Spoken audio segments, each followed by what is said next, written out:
Hi everyone, my name is Gabriel and this is the Hour of the Raven, your channel for everything Ravenloft, RPG, Dungeons and Dragons, and horror. Today, we will unveil the secrets and past of Frantisek Markov, an insane surgeon obsessed with the mysteries of the flesh and vivisection to create a perfect life form. Before we begin, a few clarifications. Today, we will explore the domain of Markovia, and we will expand our reference sources to address this domain.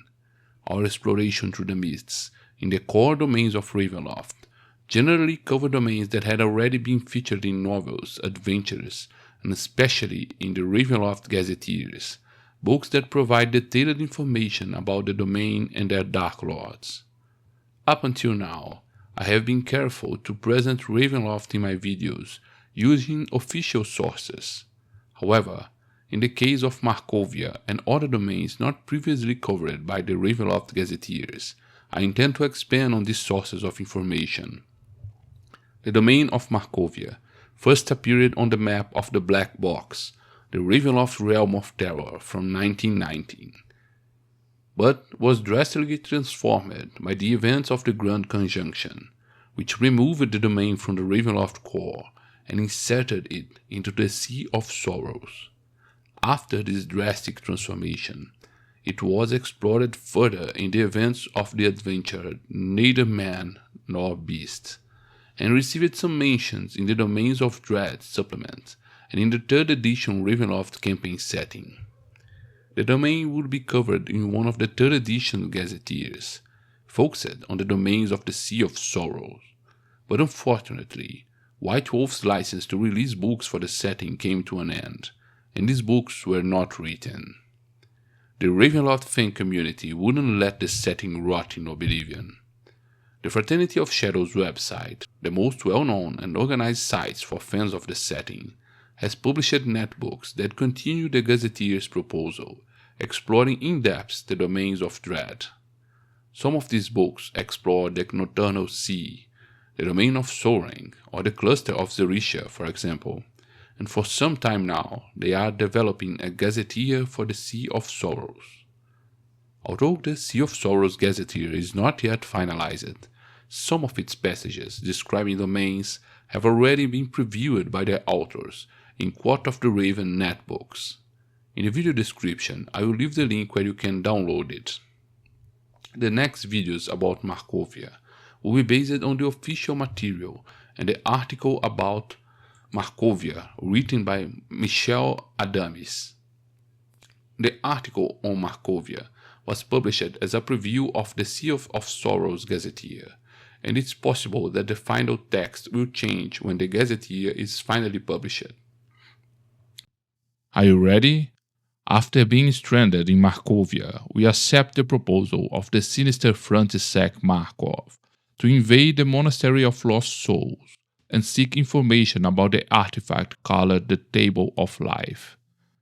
We find the records of the sinister monks who occupy the monastery in the mountains, but we are forced to flee that place when we realize that we are surrounded by sinister undead creatures. On our descent and escape from the monastery, we see in the distance a ship, the Howling Walrus of the infamous Captain Leonard.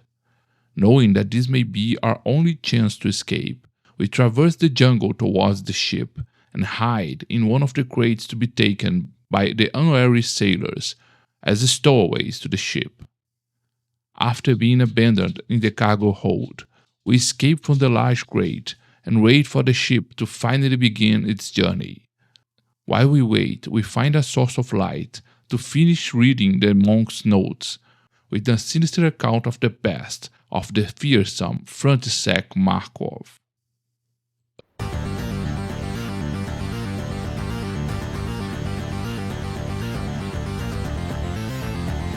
Hour of the Raven.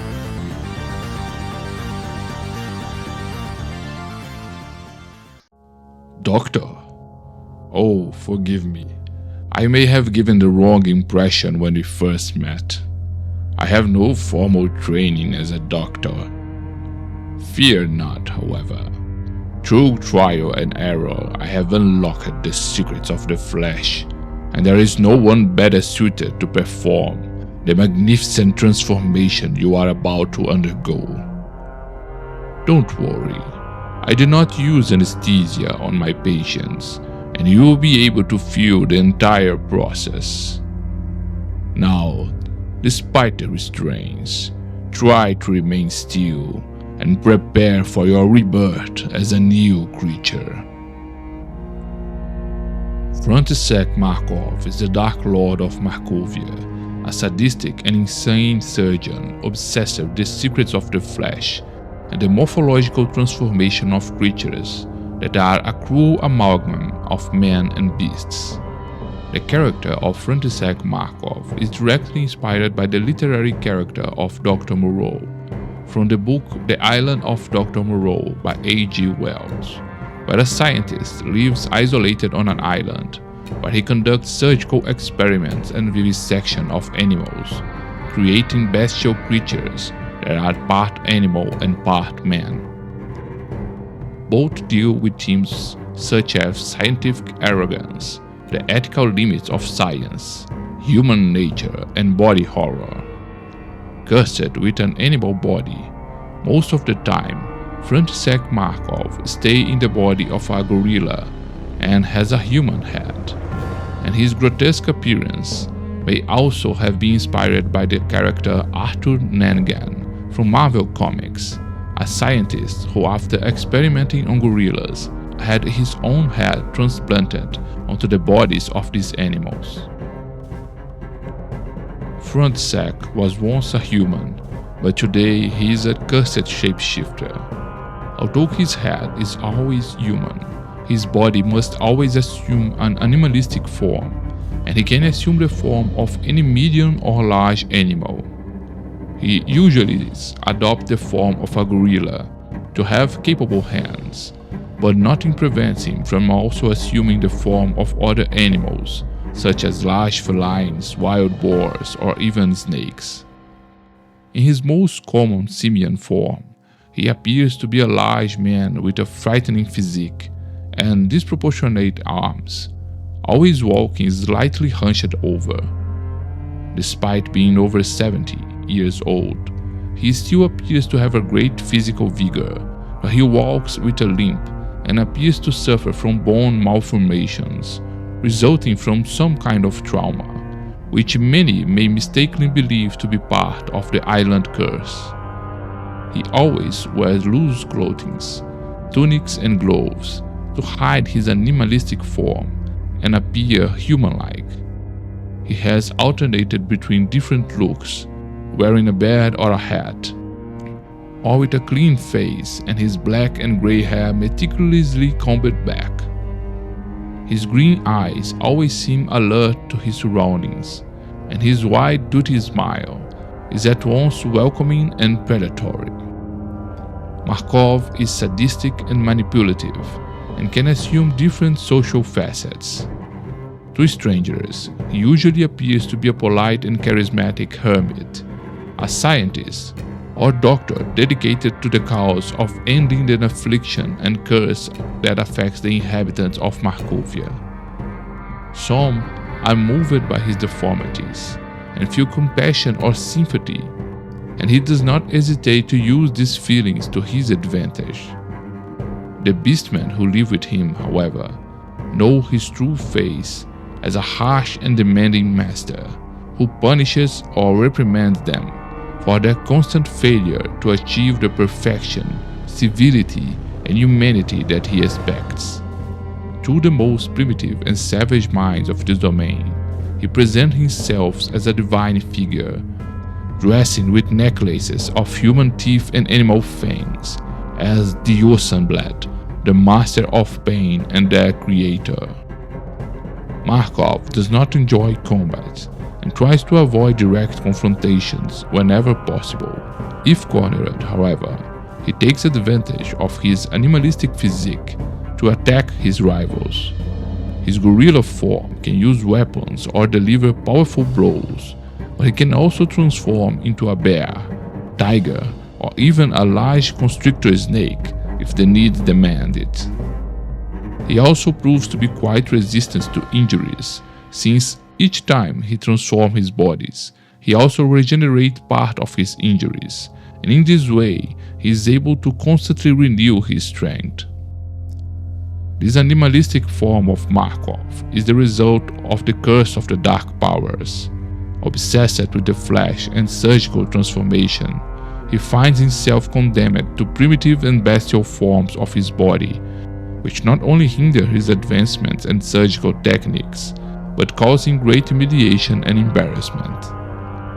Frantisek Markov was once the absolute leader of the beastmen of Markovia, who worshipped and feared him as the Osamblad, the master of pain. However, his power was challenged by the rebellion of Akanga, who questioned his cult and challenged him for leadership. He is currently recovering from his fall and the torments at the hands of his enemies, and trying to re-establish his dominion over the island. When Markov decides to close the border of his domain, the seas around Markovia becomes rogue, with violent waves crashing against the rocky walls, reefs and corals, and with countless sharks swimming in its waters. But what heinous crimes hide in Frantisek Markov's past? Why did the Dark Powers grant him his own domain and its terrible curse? Frantisek comes from the traditional Markov family, which has ancient ties to Barovia. Many of its members were present at the tragic wedding of Sergei Zarovich and Tatiana Fedorovna, and died in the tragic and treacherous attack that claimed the lives of practically all the guests present at the event. The few Markovs who survived this tragic event began to decline in prestige and power. Frantisek was born in the outskirts of Vallaki, and his family currently live off farm. The child was gifted with great intelligence, but the lack of resource and the backwardness of Barovia did not allow him to be properly educated. From childhood, Frantisek was trained to follow the family business of raising and slaughtering pigs. The young man showed great talent for these tasks, but he was the object of mockery in Vallaki, where he was called the pig boy. His frustration and anger were often transformed into violence against farm animals, in perverse and disturbing behavior. When he finally reached adulthood, Frantisek married Ludmila and abandoned the farm to set up a butcher shop in Vallaki. His business was successful, but slaughtering and cutting meat was no longer enough for Frantisek. Obsessed with the flesh and its possibilities, he began to perform strange amputations, grafts and implants on the animals. His curiosity only grew when he finally got his hands on a book of transmutation and became obsessed. His experiments on animal vivisection, surgeries and transplants soon became more complex, even involving alchemical procedures. He demonstrated great genius and skill in such procedures, and compensated for his lack of technique and study with the coldness and cruelty with which he treated his guinea pigs, who were subjected to the most painful experiments to satisfy his curiosity. His experiments soon began to create amalgams with the bodies of several pigs, aberrations that survived the sinister surgical experiments for days in terrible agony before being slaughtered and sold at the butcher shop. His obsession soon began to affect his business, and his wife Ludmila finally discovered Frantisek's grotesque habits. Horrified by the cruelty of the experiments, she threatened to leave Frantisek and revealed to Vallaki the horrors that happened to the animals he raised for slaughter. Frantisek did not allow Ludmila to interfere in his plans. He captured her, and subjected her to terrible experiments, finally allowing himself to experiment with human forms and bodies. For more than 3 days, she was subjected to an intense surgical process without any anesthesia, which sought to merge her body with the bodies of pigs. The creature that once was Ludmilla managed to escape and roamed the forests around Vallaki. The locals feared this aberration that resembled a pig-like demon, until the monster was finally hunted down and killed. Ludmilla's disappearance was already the talk of Vallaki, but when hunters found identifiable body parts on the monstrosity, they turned on Frantisek. In his butcher shop, they found the animal bodies and transmutation experiments, and an angry mob formed to lynch Frantisek. Markov managed to escape the initial raid on his butcher shop, but the mob pursued him as he fled. In desperation, he crossed the misty border of Markovia, but his sinister and cruel acts attracted the attention of the dark powers. As he fled, he saw his body transform, taking the form of a huge pig, but with a human head. The horror of his transformation was only surpassed by the fury when a hunter found him, and during the fight that followed, he found himself able to assume other bestial forms to better defend himself. Frantisek defeated or escaped most of his pursuers, and now he was facing the desolate mountainous land that would come to be called Markovia. Markov was horrified by his curse and animalistic form, but his condition only reinforced his obsession with flesh and surgical transmutation, believing that if he advanced in his knowledge, he could cure his curse. He had to improvise a building that would serve as his home and laboratory, and soon began experimenting with animals and with the humans he managed to capture in these lands. Finally free to experiment, Markov discovered that his gift has been amplified by the dark powers. With sadism, he operated on his victims without any type of anesthesia and began his search for the perfect morphology, an organism that would be the perfect mixture of man and animal. His creations, the Beastmen or Broken Ones, always disappointed him in the end.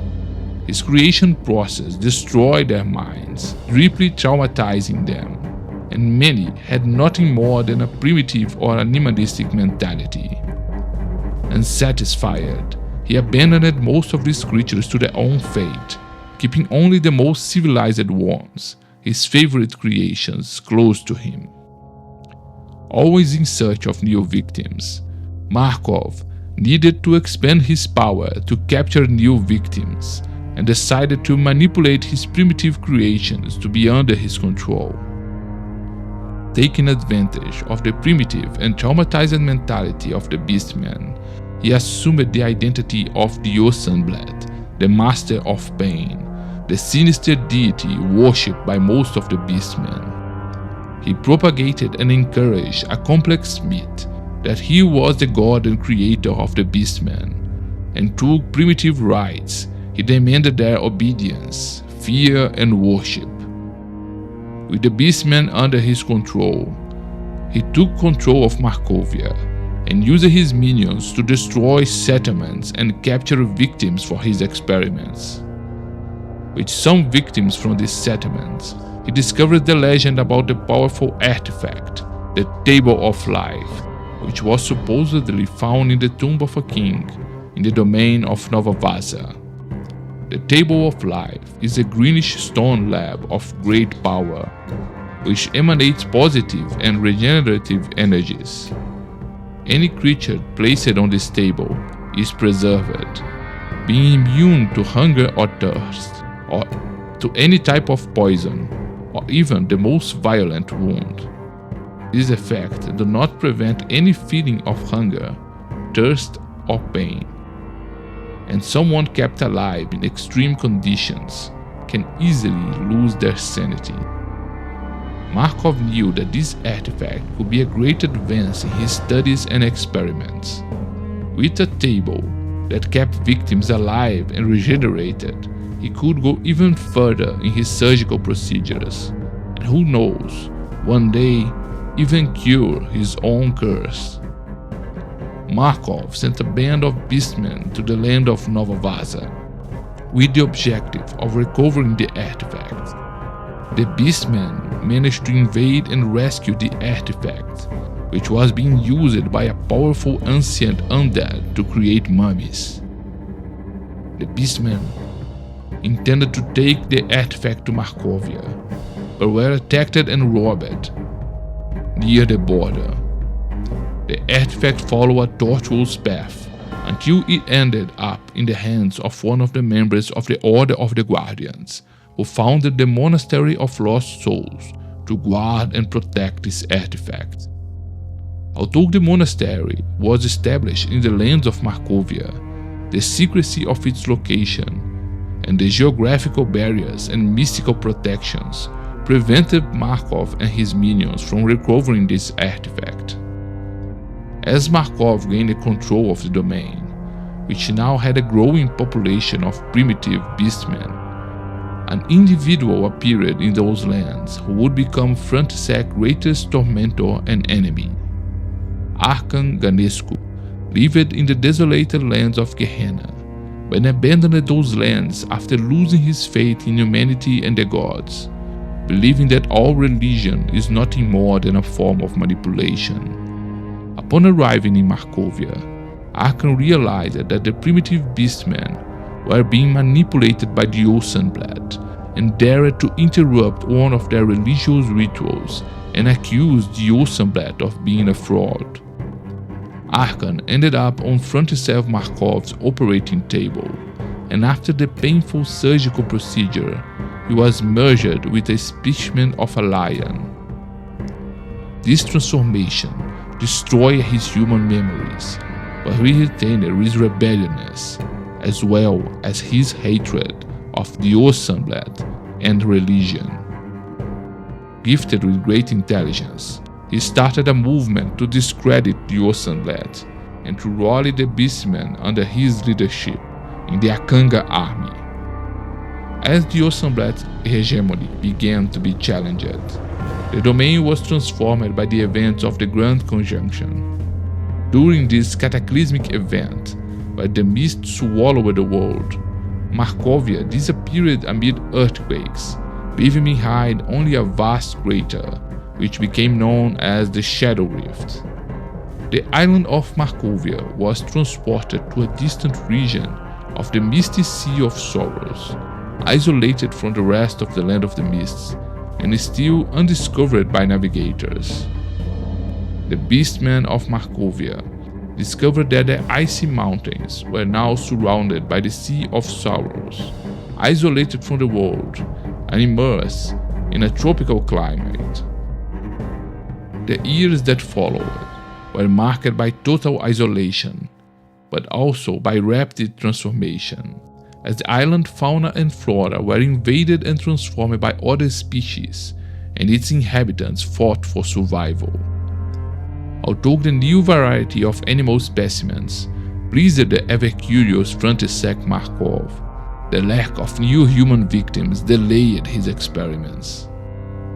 The island did not remain hidden for long, as in 742 of the Barovian calendar, a Lamorian captain discovered the island while exploring the Sea of Sorrows. Soon, some explorers and sailors arrived to settle or explore and ended up becoming new victims of the surgeon. In the year 749, the power dynamics of the island would undergo great changes, which marked the outbreak of the conflict between the population of the Beastmen and also with the monastery of the Order of the Guardians. In these years, the ship Empires of the Sunset attempted to approach the island, but was destroyed by the sea monster, the Kraken of Souls. Some of its crew managed to survive and swim to its shores, and eventually found Frantisek Markov. Posing as a researcher, seeking a cure for the Beastmen. He convinced the adventurers and castaways to seek the Table of Life at the Monastery of Lost Souls. This group managed to enter the monastery and steal the Table of Life, taking it back to Markov's hut. The theft of the artifact occurred during the beginning of a period of great conflict. In Akanga's rebellion.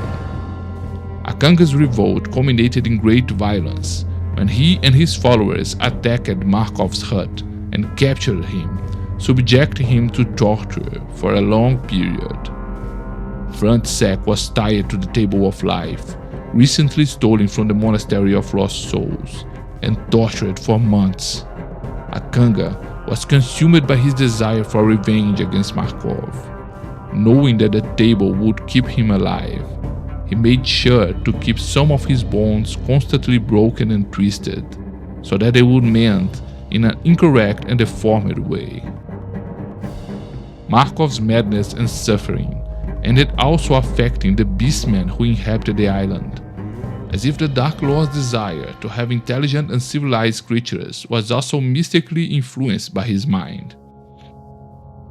Many beastmen reverted to more primitive, animalistic behavior, including Akanga, who abandoned his human desire for revenge to torture his enemy and returned to the jungle, leaving Markov to his fate.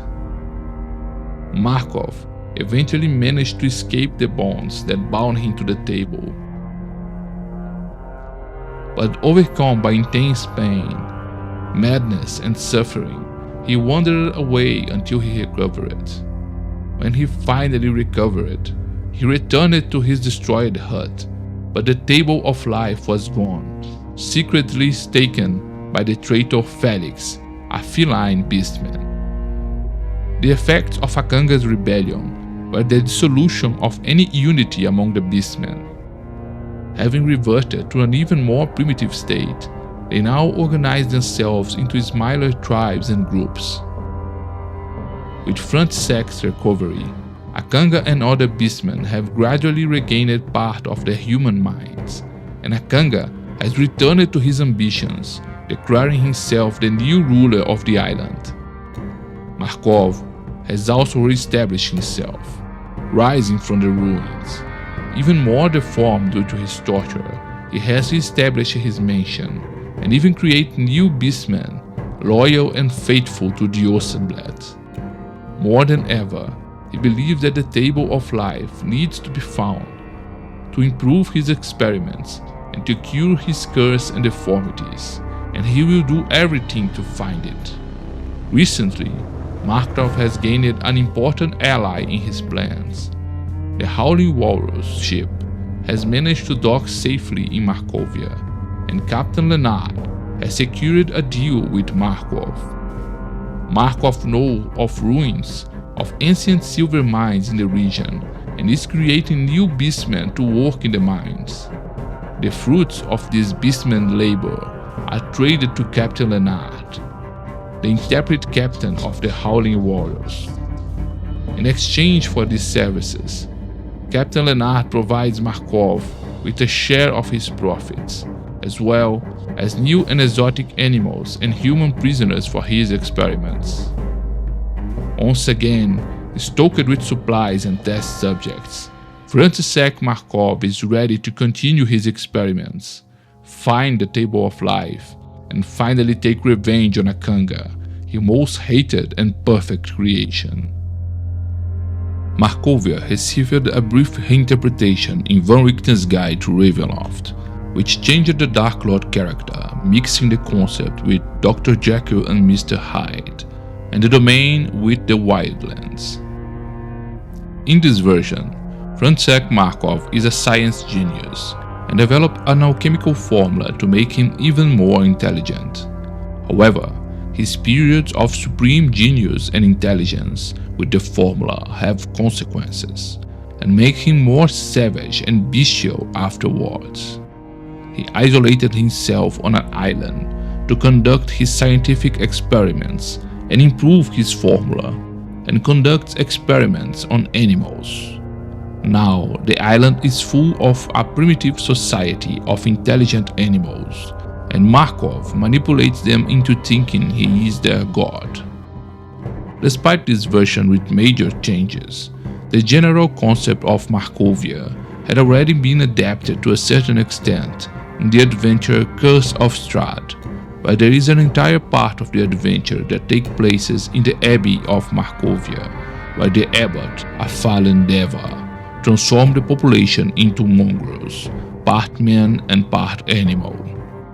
The reference to Markovia is clear in the name of the abbey, and in many ways, Curse of Strahd extends the I6 Ravenloft adventure by incorporating concepts from other domains to insert them in Barovia, with witches, werewolves, golems, leeches, beastmen, and haunted mansions surrounding Strahd's main story. In the holds of the Howling Walrus, we finish our reading about the past and secrets of the sinister Frantisek Markov.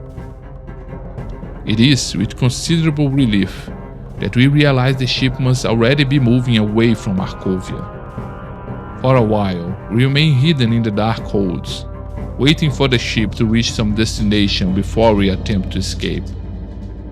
However, we are soon overcome by hunger and thirst, and we must risk a secret incursion into the ship. Our attempt at stealth is a failure. As we try to reach for supplies, we are spotted by a sailor, and a commotion takes over the ship. We make our way to the ship as best we can and reach the deck, where we are cornered at the edge of the ship, surrounded by the crew.